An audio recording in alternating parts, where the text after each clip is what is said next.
فلا مضل له ومن يضلل فلا هادي له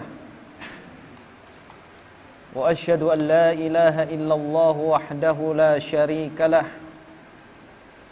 وأشهد أن محمدا عبده ورسوله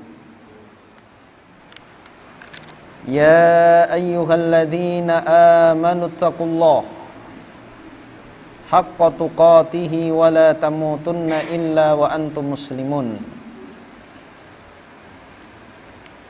يا أيها الذين آمنوا اتقوا الله وقولوا قولا سديدا يصلح لكم أعمالكم ويغفر لكم ذنوبكم ومن يطع الله ورسوله فقد فاز فوزا عظيما Amma ba'd. Kaum muslimin dan muslimat rahimani wa rahimakumullah. Alhamdulillah, pada malam hari ini meskipun hujan deras, kita tetap antusias,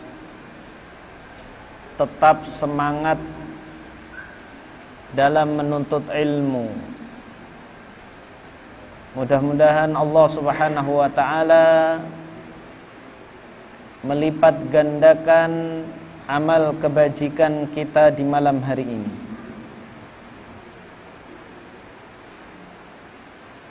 Kaum muslimin dan muslimat rahimani wa rahimakumullah.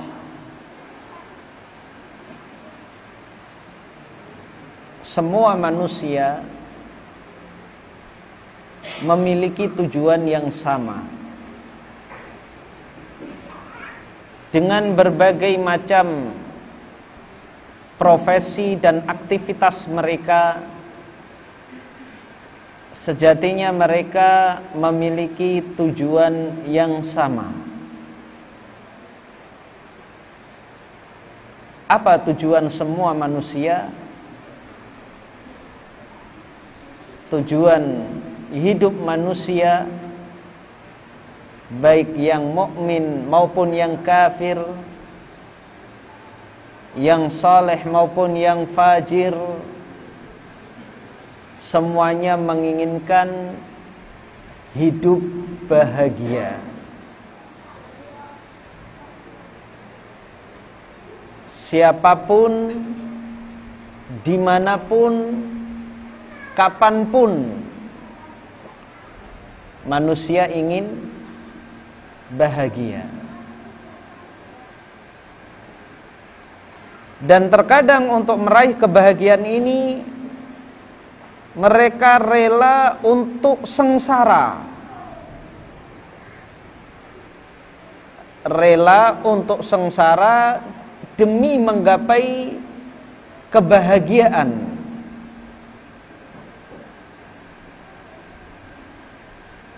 Bekerja pagi, siang, malam, bahkan lembur, atau bahkan berpisah dengan keluarga.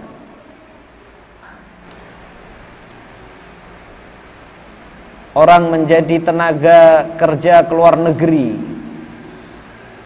berpisah dengan keluarganya, tidak hanya bulanan, bahkan tahunan. Dan yang seperti ini banyak. Menikah, anak masih kecil-kecil yang membutuhkan perhatian, ditinggal pergi. Ketemu dengan pasangannya setahun sekali, 2 tahun sekali.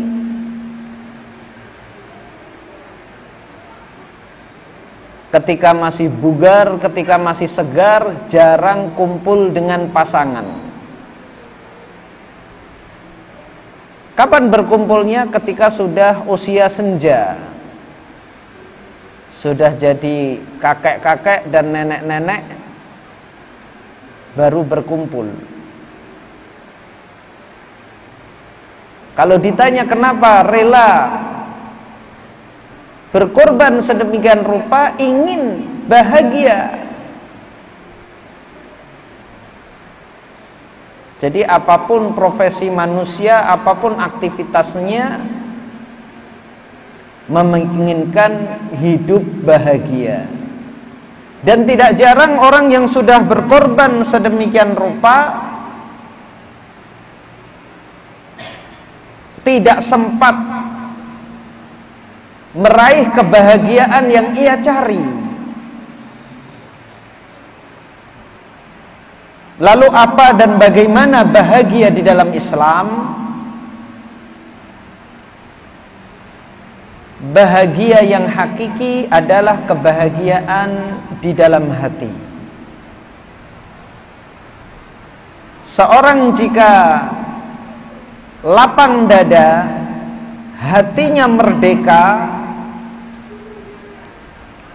maka meskipun dia hidup miskin, hidup sederhana, atau bahkan hidup di dalam penjara sekalipun, kalau hatinya merdeka maka dia akan bahagia.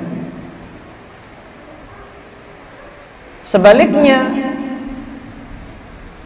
jika orang tinggal di dalam istana,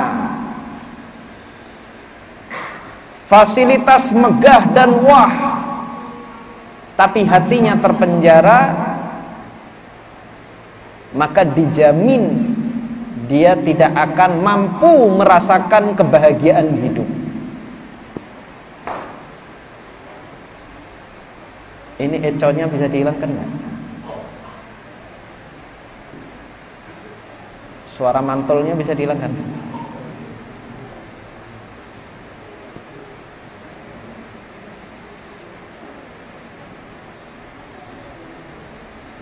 Dan ini telah terbukti. Kita lihat bagaimana kehidupan mayoritas para sahabat. Sebagian besar mereka hidup di bawah garis kemiskinan. Namun tidak pernah kita jumpai dalam sejarah ada sahabat yang stres, depresi, apalagi gila. Tapi kita saksikan di masyarakat yang jauh dari ajaran agama Islam,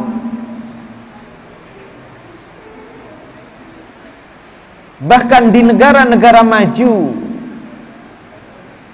mereka memiliki fasilitas hidup yang lengkap dan mewah. Kita jumpai angka orang stres begitu besar. Rumah sakit gila penuh.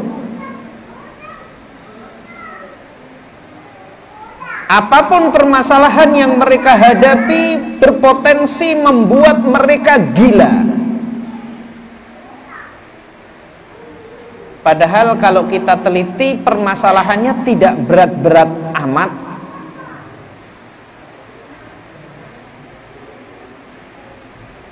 Silahkan melakukan interview dengan orang-orang yang mengalami gangguan jiwa.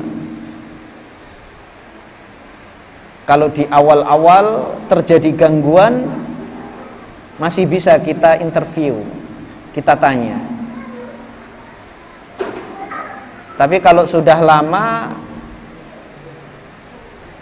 mungkin akan sulit. Atau bisa kita tanya kepada keluarganya, apa yang terjadi padanya. Bahkan tidak sedikit di antara mereka mati bunuh diri. Mati bunuh diri. Kita periksa apa penyebabnya, ternyata gara-gara dikhianati pacar, diputus sama pacar, susah move on, sehingga menyebabkan dia minum baygon.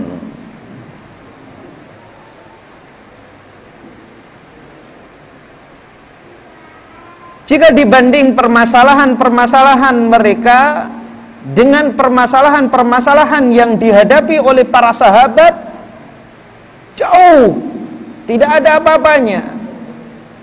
Lihat para sahabat, terutama ketika masa dakwah Rasulullah SAW di Makkah, mau mengerjakan sholat saja susah. Kalau ketahuan, mereka akan disiksa oleh orang-orang kafir Quraisy, terutama sahabat-sahabat yang miskin, sahabat-sahabat dari kalangan budak. Jadi bukan untuk mencari makan, bukan untuk mencari uang, untuk sholat saja susah.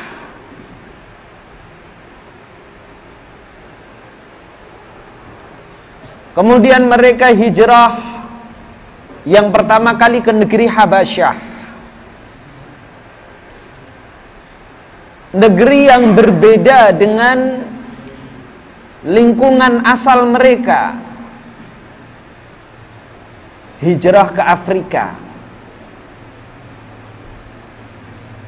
padahal negeri Makkah adalah negeri yang makmur. Sejak zaman jahiliyah,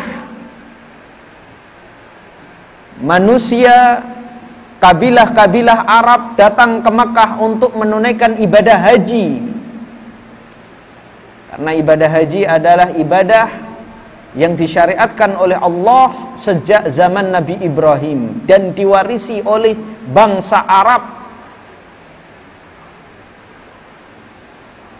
Jelas perputaran ekonomi itu besar di Mekah. Para sahabat meninggalkan pusat peribadatan, pusat berkumpulnya manusia, menuju negeri Afrika semata-mata untuk apa? Menyelamatkan agama mereka, agar bisa beribadah kepada Allah Subhanahu wa ta'ala dengan tenang, tidak diganggu oleh orang-orang kafir Quraisy. Karena penguasa di negeri Habasyah saat itu adalah Raja Najasyi yang beragama Nasrani, dan dia seorang raja yang adil. Siapapun yang tinggal di negerinya dijamin keamanannya, baik penduduk asli maupun pendatang. Maka Rasulullah SAW memerintahkan sebagian sahabat-sahabatnya untuk hijrah ke negeri Habasyah. Pergilah ke negeri Habasyah, di sana ada raja yang adil yang tidak terzalimi orang yang tinggal di sana. Kemudian hijrah yang kedua ke negeri Yathrib, yang kita kenal saat ini dengan nama Madinah. Sebelum hijrahnya Nabi SAW ke sana, Yathrib banyak wabah penyakit. Di negeri Yathrib banyak wabah penyakit. Dan para sahabat ketika hijrah, harta benda mereka ditahan oleh orang-orang kafir Quraisy. Jadi sebagian besar pergi hanya membawa badan saja. Sehingga di awal-awal Islam, baik ketika di Makkah maupun Madinah, mayoritas para sahabat itu hidup di bawah garis kemiskinan, bahkan sangat miskin. Banyak di antara mereka yang tidak makan, tidak minum sampai berhari-hari. Bahkan di antaranya ada yang jatuh pingsan karena tidak makan berhari-hari. Di antaranya adalah sahabat yang mulia Abu Hurairah radhiyallahu anhu. Banyak di antara mereka hanya memiliki satu pakaian saja. Bahkan rumah Rasulullah sallallahu alaihi wasallam, sebagaimana diriwayatkan oleh Aisyah radhiyallahu anha, kami melihat hilal, kemudian melihat hilal, kemudian melihat hilal, 3 kali melihat hilal. Dan dapur rumah Rasulullah sallallahu alaihi wasallam tidak mengepulkan asap. Artinya tidak ada yang dimasak selama 2 bulan berturut-turut. Dan kehidupan seperti ini merata di kalangan para sahabat, terutama di awal-awal Islam. Namun tidak ada satupun di antara mereka yang stres karena kemiskinan, apalagi gila. Para sahabat silih berganti datang kepada Rasulullah sallallahu alaihi wasallam. Apa yang mereka tanyakan? Ya Rasulullah, ayyul a'mali afdal? Wahai Rasulullah, amalan apa yang paling mulia? Ya Rasulullah, ayyul a'mali ahabbu ilallah? Wahai Rasulullah, amalan apa yang paling dicintai oleh Allah?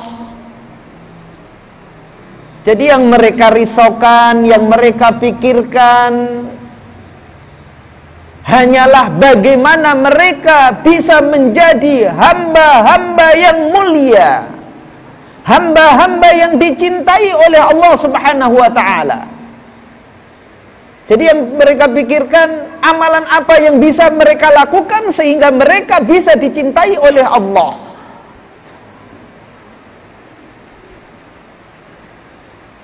Tidak pernah mereka datang menghadap kepada Rasulullah mengeluhkan kenaikan harga kurma, apalagi kenaikan BBM, kenaikan listrik, enggak pernah. Yang mereka tanyakan adalah amal apa yang paling mulia, amalan apa yang paling dicintai oleh Allah Subhanahu wa ta'ala. Dan ketika Rasulullah sallallahu alaihi wasallam memberitahukan kepada mereka, mereka berlomba-lomba untuk mengamalkannya. Pernah orang-orang miskin dari kalangan sahabat datang kepada Rasulullah sallallahu alaihi wasallam karena iri kepada orang-orang kaya. Tapi apa yang membuat mereka iri? Mereka mengatakan kepada Rasulullah sallallahu alaihi wasallam, "Ya Rasulullah, dhahaba ahlud duthuri bil ujur. Yusalluna kama nusalli wa yasumuna kama nasum wa yatasaddaquna bi fuduli amwalihim." Wahai Rasulullah, orang-orang kaya mendahului kami di dalam pahala. Mereka salat seperti kami salat, mereka puasa seperti kami puasa, dan mereka bersedekah dengan kelebihan harta yang ada pada mereka. Sementara kami tidak bisa bersedekah. Jadi jauh sekali irinya kita kepada orang kaya dengan irinya sahabat yang miskin terhadap orang kaya yang ada pada mereka. Irinya orang miskin di kalangan sahabat terhadap sahabat-sahabat yang kaya adalah karena orang miskin tidak mampu bersedekah. Kalau iri kita kan kepada orang-orang kaya karena orang kaya memiliki fasilitas hidup yang mewah, sehingga membuat kita ngiler dan ngeces. Nikmatnya punya rumah megah, mobil mewah, istri 4. Nikmatnya Itu yang membuat kita iri. Adapun sahabat melihat orang kaya iri karena mereka memiliki kelebihan amalan, yaitu amalan sedekah dan infak. Salatnya sama, puasanya sama, orang kaya bisa bersedekah, orang miskin tidak mampu bersedekah. Maka Rasulullah sallallahu alaihi wasallam mengajarkan kepada mereka suatu amalan yang bisa menyamai sedekahnya orang-orang kaya. Hendaklah kalian membaca tasbih 33 kali setelah sholat, tahmid 33 kali dan takbir 33 kali.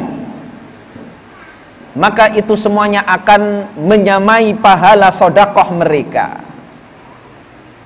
Jadi tidak bisa bersedekah dengan harta, mereka bisa mengejar pahala sedekah dengan berzikir, tasbih, tahmid dan takbir.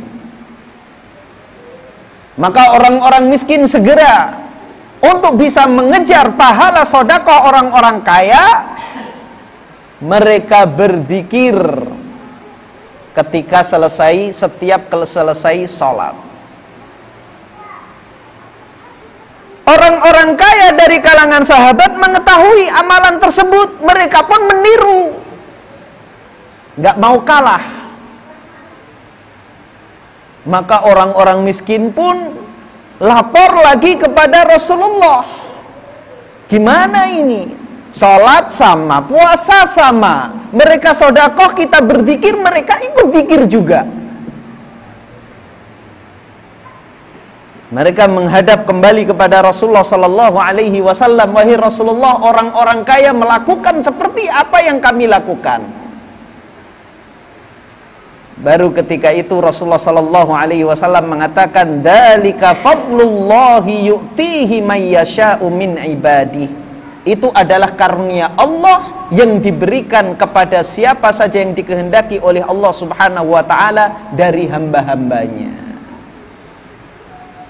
Dari hadis ini, di antara para ulama menyebutkan orang kaya yang bersyukur lebih baik dan lebih mulia daripada orang miskin yang sabar.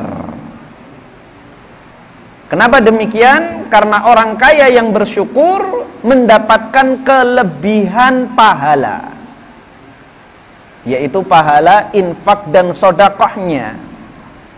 Jadi kalau sama-sama bertakwa, sama-sama soleh, itu orang kaya yang soleh dan bertakwa itu lebih mulia daripada orang miskin yang soleh dan bertakwa. Jadi kalau kualitas takwanya sama, jelas sholatnya sama-sama rajin, sama-sama khusyuk, puasanya, dan orang-orang kaya memiliki kelebihan yaitu infak dan sedekah, yang itu pengaruh kebaikannya tidak hanya untuk diri pribadi tapi juga untuk orang lain. Kalau orang miskin pahalanya sebatas untuk dirinya, sholat, puasa, berzikir, membaca Al-Quran. Adapun orang kaya bisa membangun masjid. Setiap orang yang sholat di dalam masjid tersebut dia mendapatkan pahala. Bisa membangun madrasah, membantu pesantren, menyantuni fakir miskin, anak-anak yatim, janda-janda tua dan seterusnya. Banyak yang bisa dia lakukan. Namun tentunya orang kaya lebih banyak tantangannya, karena dia bisa melakukan dengan uangnya sesuatu yang tidak bisa dilakukan oleh orang miskin. Ingin mendapatkan hiburan apapun bisa mudah, meskipun di awalnya adalah hiburan yang halal. Pergi berwisata misalnya, asalnya mubah, tapi di sana ada hal-hal yang bisa membuat dia bermaksiat atau mengurangi dan menurunkan kualitas keimanan dia. Dan ini tidak bisa dilakukan oleh orang miskin. Orang miskin aman, di rumah menahan lapar, sabar. Yang orang kaya melancong, bahkan ke luar negeri, ke Turki, melihat bidadari-bidadari yang bisa membuat hatinya terkena penyakit karena melihat wanita-wanita yang cantik, wanita-wanita yang seksi, sehingga seringnya orang yang tidak menjaga pandangannya, Allah akan timpakan penyakit, tidak berhasrat kepada pasangannya. Dan itu banyak terjadi. Yang jelas orang kaya lebih banyak tantangannya. Tapi kalau sama-sama bertakwa, sama-sama saleh, maka orang kaya yang bertakwa dan saleh lebih utama daripada orang miskin yang bertakwa dan saleh. Maka bagaimanapun keadaan kita, syukuri. Kalau kita belum dikaruniai rizki oleh Allah Subhanahu wa ta'ala, kita bersyukur dan tetap husnudzon kepada Allah Subhanahu wa ta'ala. Kita berbaik sangka kepada Allah. Mungkin sekalau saya diberi lebih dari ini, saya tidak bisa menjaga amanah harta ini. Yang ada saja sekarang ini kita sudah sangat membuat kita lalai, apalagi kalau diberi lebih. Jadi kita syukuri berapapun yang diberikan oleh Allah Subhanahu wa ta'ala. Meskipun banyak dari rencana-rencana kita, angan-angan kita belum tercapai, kita syukuri.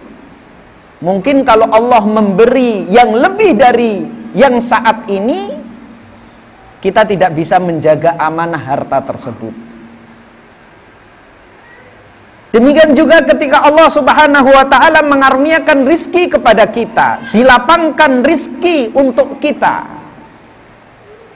keuntungan yang kita peroleh tidak kita sangka-sangka, maka pertama kali yang harus kita camkan bahwa apa yang ada di tangan kita itu adalah ujian. Apakah kita mampu amanah dalam menjaga harta tersebut? Kita gunakan untuk ketaatan kepada Allah Subhanahu wa ta'ala, atau justru kita menyia-nyiakan amanah?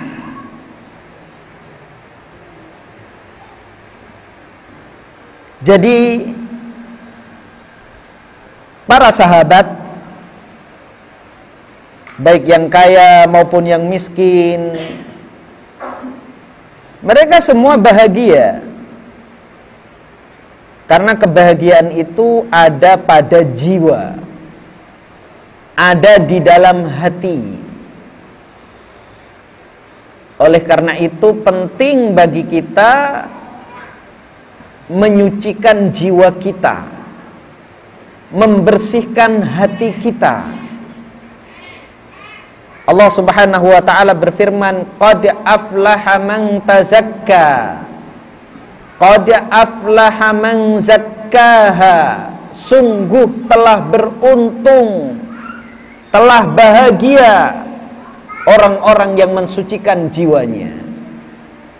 Jadi orang-orang yang bahagia adalah orang yang jiwanya suci, hatinya bersih.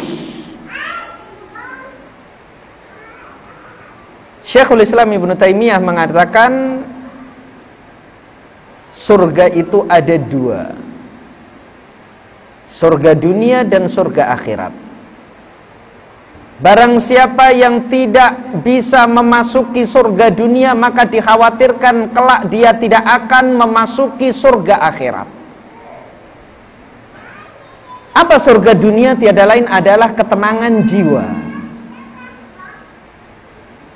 Ketika seseorang tenang jiwanya dengan berzikir kepada Allah Subhanahu wa taala, ala bidzikrillahi tatmainnul qulub. Bukankah dengan berzikir kepada Allah hati menjadi tenang? Maka jika seorang bisa tenang dengan berzikir kepada Allah, dia akan bahagia di dunia, dan itu pertanda bahwa dia akan menjadi orang yang bahagia di akhirat. Dia telah memasuki surga dunia, dan itu sebagai pertanda bahwa dia akan menjadi ahli surga di akhirat. Tapi kalau orang hidupnya selalu sempit, selalu gundah gulana, berat melakukan amal ibadah, ibadah terasa pahit, mendengar lantunan ayat-ayat Al-Quran terasa panas,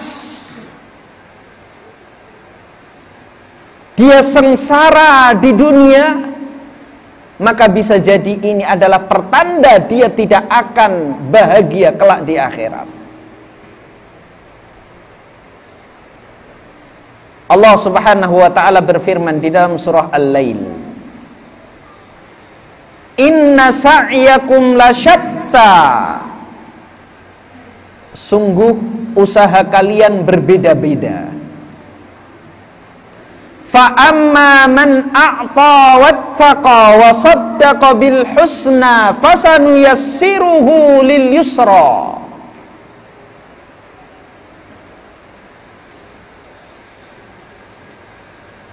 Inna sa'yakum lasyatta. Fa amma man a'ta wattaqa. Sungguh usaha kalian berbeda-beda. Adapun orang yang memberi, berinfak atau bersedekah, wattaqa, dan dia bertakwa, wa saddaqa bil husna, dan membenarkan, mempercayai pahala di surga, fasanuyassiruhu lil yusra, maka kami akan mudahkan ia untuk mengamalkan amal kebajikan untuk mendapatkan surga. Wa amma man bakhila wastaghna. Adapun orang yang bakhil, yang pelit, wa kadzdzaba bil husna, dan mendustakan kebaikan atau pahala di akhirat, fasanuyassiruhu lil usra, maka kami akan mudahkan ia untuk melakukan amal-amal perbuatan dosa dan maksiat yang membuat dirinya susah.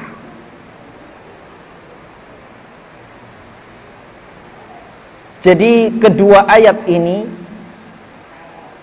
fasanuyassiruhu lil yusra, maka kami akan mudahkan dia untuk beramal kebajikan. Dan ayat yang kedua, fasanuyassiruhu lil usra, dan kami akan mudahkan dia untuk mengerjakan dosa dan maksiat. Ini adalah tanda-tanda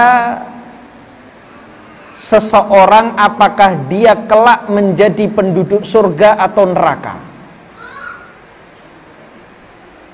Jadi kalau kita dimudahkan untuk melakukan amal ibadah, mudah beramal ibadah, tidak ada rintangan, ringan kita melakukannya. Segala rintangan dan halangan mampu kita lalui. Bangun subuh hari di musim hujan mudah. Kita melemparkan selimut, mengambil air wudhu, tidak ada beban sama sekali. Menuntut ilmu mudah. Berangkat tidak ada berat sama sekali. Berzikir, membaca Al-Quran, bersedekah, begitu mudahnya. Maka ini tanda bahwa kita adalah penduduk surga. Karena ciri penduduk surga, Allah mengatakan fasanuyassiruhu lil yusra, maka kami akan mudahkan ia untuk melakukan amal kebajikan. Sebaliknya kalau kita berat, terasa sulit, padahal tidak ada penghalang, ada waktu luang untuk menuntut ilmu. Berat kaki ini melangkah, padahal di rumah juga nggak ngapa-ngapain. Padahal pertanda kebaikan terbesar pada seorang hamba, Allah jadikan dia paham terhadap perkara agama. Rasulullah sallallahu alaihi wasallam bersabda, "Man yuridillahu bihi khairan yufaqihu fiddin." Barang siapa yang dikehendaki oleh Allah Subhanahu wa taala kebaikan, maka Allah Subhanahu wa taala akan jadikan dia paham terhadap perkara agamanya. Dia paham akidah yang benar, dia paham bagaimana berwudu yang benar sesuai dengan tuntunan Rasulullah, dia paham bagaimana salat yang benar. Maka ini tanda bahwa Allah menginginkan darinya kebaikan. Jadi kalau kita berat melakukan amal kebajikan, atau justru mudah melakukan kejahatan, mudah melakukan dosa dan maksiat, maka harus hati-hati. Ini pertanda seseorang akan menjadi penghuni neraka. Lancar kalau bermaksiat, aman kalau bermaksiat. Tidak ada orang yang mengetahuinya, mudah melakukannya. Berkhianat, menipu, ingkar janji, korupsi, tidak ketahuan.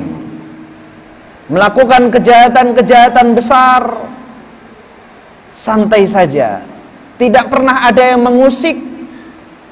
Maka ketika kita melakukan dosa dan maksiat dengan mudah, maka hati-hati. Jangan sampai yang tersebutkan di dalam ayat ini, kita terkena dengan apa yang disebutkan di dalam ayat ini, kita dipermudah untuk berbuat dosa dan maksiat.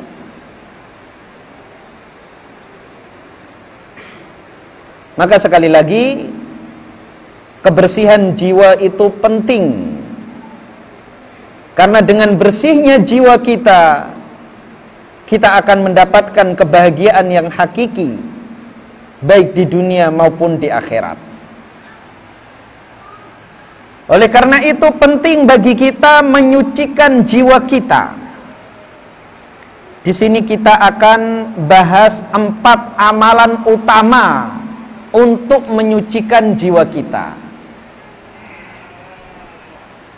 Pada dasarnya, seluruh amal ibadah yang kita lakukan itu dalam rangka menyucikan jiwa kita. Namun di sini kita akan sebutkan 4 hal. Yang pertama adalah al-muraqabah.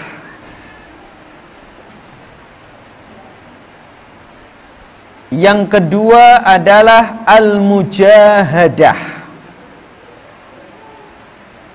Yang ketiga adalah al-muhasabah. Yang ketiga adalah taubat dan istighfar. Dan 4 amalan penyuci jiwa ini kami ambil dari kitab Minhajul Muslim yang ditulis oleh Syekh Abu Bakar Jabir Al-Jazairi, salah seorang pengajar tafsir di Masjid Nabawi.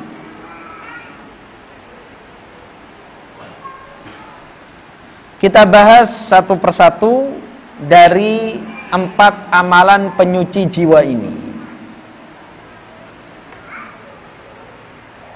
Yang pertama adalah al-muraqabah. Apa itu al-muraqabah? Muraqabah adalah menghadirkan di dalam hati kita rasa senantiasa diawasi oleh Allah Subhanahu wa ta'ala. Ucapan dan perbuatan kita, baik yang zahir maupun yang batin, didengar dan dilihat oleh Allah Subhanahu wa ta'ala. Allah Subhanahu wa ta'ala berfirman di dalam surah Ali Imran ayat 6. Innallaha la yakhfa 'alaihi syai'un fil ardi wala fis sama'. Sesungguhnya Allah Subhanahu wa ta'ala tidak tersembunyi baginya sesuatu apapun yang ada di bumi maupun di langit. Semua makhluk Allah dilihat oleh Allah Subhanahu wa ta'ala. Kemudian di dalam surah Al-Fajr ayat 14, Allah Subhanahu wa ta'ala berfirman, Inna rabbaka labil mirsad. Sesungguhnya Rabbmu Allah Subhanahu wa ta'ala senantiasa mengawasi. Allah Subhanahu wa ta'ala tidak pernah lengah dari segala ucapan dan perbuatan seluruh makhluknya.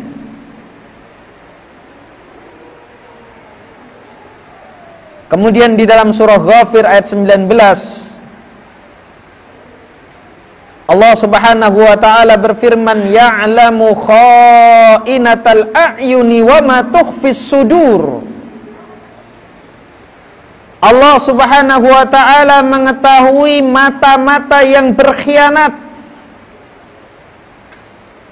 melihat hal-hal yang diharamkan oleh Allah Subhanahu wa ta'ala, meskipun orang yang di dekatnya tidak mengetahui. Allah Subhanahu wa ta'ala mengetahuinya. Wa ma tukhfis sudur, dan apa yang disembunyikan di dalam dada. Gerakan mata, apa yang terbesit di dalam hati kita, Allah Subhanahu wa ta'ala mengetahuinya. Kemudian di dalam surah Al-Baqarah ayat 235,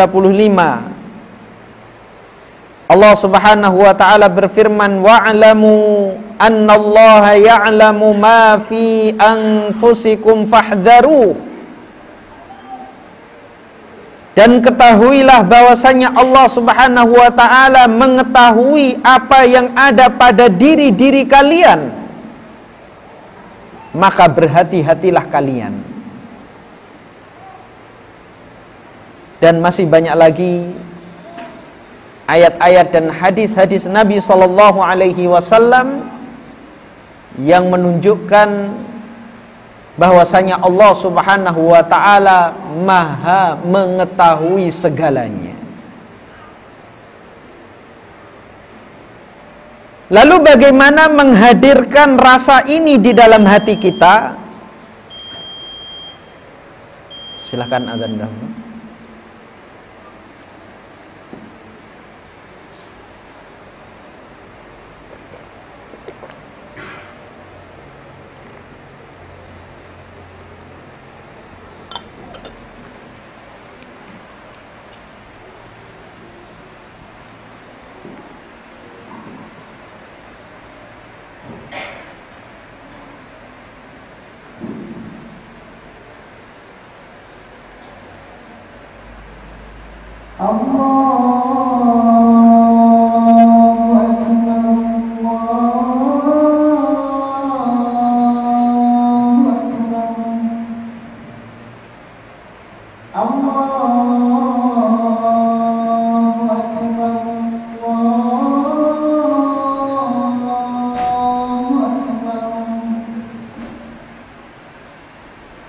Asyhadu an la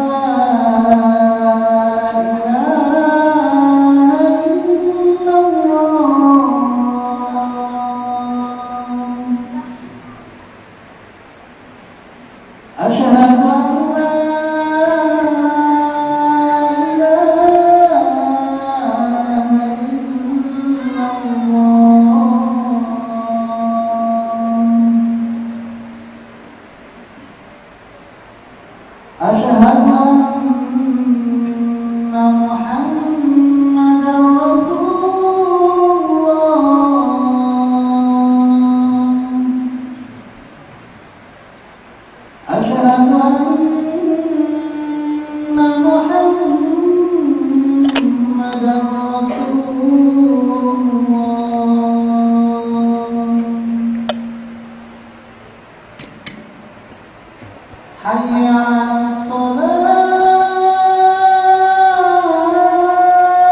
Kita lanjutkan.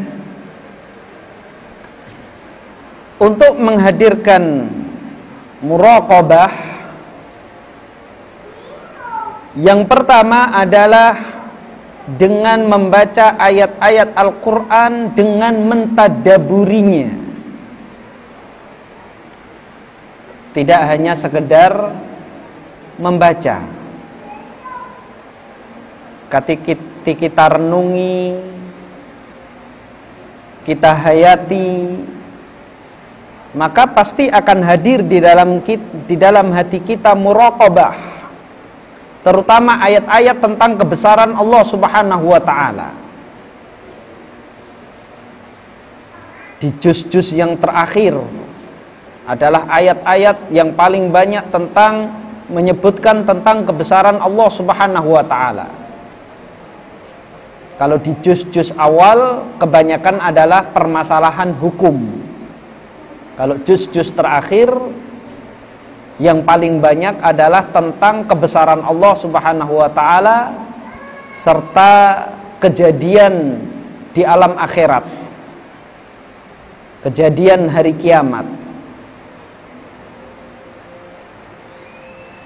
Dan membaca Al-Qur'an dengan tadabbur jelas pahalanya jauh lebih besar daripada membaca begitu saja.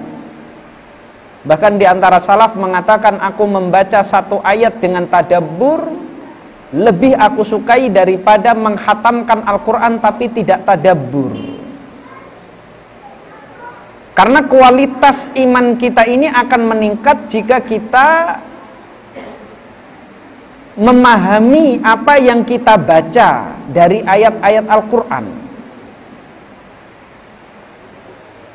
Maka penting bagi kita semuanya mempelajari bahasa Arab, mengerti makna, sehingga kita bisa mengerti makna-makna dari ayat-ayat Al-Quran yang kita baca. Sambil kita belajar bahasa Arab,